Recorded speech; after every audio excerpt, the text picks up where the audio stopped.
je pense que dans la pédagogie des choses, Anaïs, Anaïs Chorel, bio, enfin bref, bio tout et surtout féministe, mais pas que, et en même temps, je dois dire que Japet est aussi une société où 60%, je crois, de l'effectif est féminin. Donc, ce qui veut dire que dans les questions et les enjeux d'adaptation des équipements, d'entrée de jeu et dès la conception aux caractéristiques et aux morphologies féminines, c'est quand même pas mal. À vous, Anaïs. Alors, je vais pas reparler de la phase d'intégration et de projet, puisque je pense que tout le monde a bien insisté sur ce point.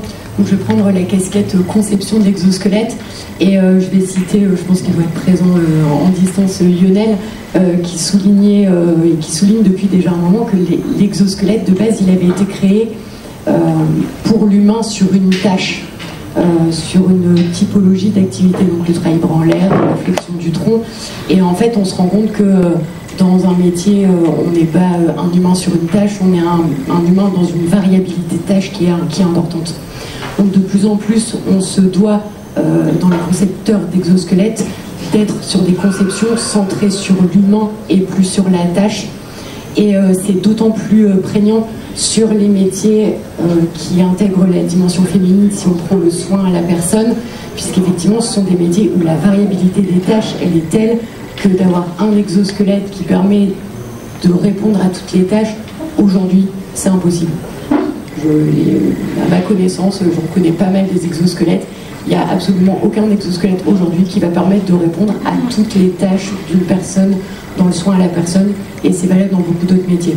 Donc aujourd'hui, le rôle des concepteurs d'exosquelettes, ça va justement être de travailler avec les opérateurs sur le terrain, avec les soignants, avec les encadrants, pour comprendre quelles sont les problématiques, quelles sont les tâches du métier, et pouvoir développer demain des solutions qui seront mieux adaptées et centrées sur l'utilisateur qui porte l'exosquelette et pas simplement sur une tâche de l'intégralité d'un poste qui ferait qu'on va résoudre que 5% d'une problématique globale d'une personne.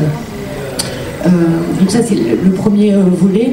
Et effectivement, il ne faut pas oublier aussi qu'initialement, l'exosquelette, il avait beaucoup été développé pour le monde de l'industrie, un monde qui était majoritairement masculin, qui l'est encore majoritairement, et que l'exosquelette qui va s'adapter à un homme, qui va s'adapter sur une femme, de 2 mètres à 1,50 m, d'une personne qui fait 100 kg à une personne qui en fait 40, il y a du travail encore à faire pour pouvoir couvrir en fait un maximum de population, et pas que l'exosquelette soit un dispositif pour une personne parce qu'elle est 100% adaptée à sa morphologie, et que la personne derrière qui serait recrutée, si une personne part, ne puisse pas utiliser l'exosquelette.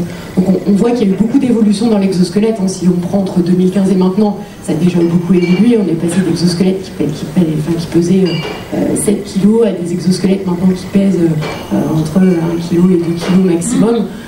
Mais la marge de progression, elle est encore plus que perceptible sur cette démarche de développement qui doit s'accompagner obligatoirement du terrain.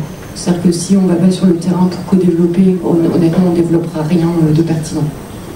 Merci. Merci Anaïs de nous redire ça, parce que c'est effectivement tout à fait essentiel. C'est de voir ici que c'est un des grands motifs d'abandon de ce type d'équipement, c'est finalement le temps d'utilisation n'est pas suffisant par rapport à globalement l'ensemble de la tâche. Et je veux dire que dans les premiers, vous faites allusion au tout premier, finalement, au tout premier UX Forum il y a 5 ans.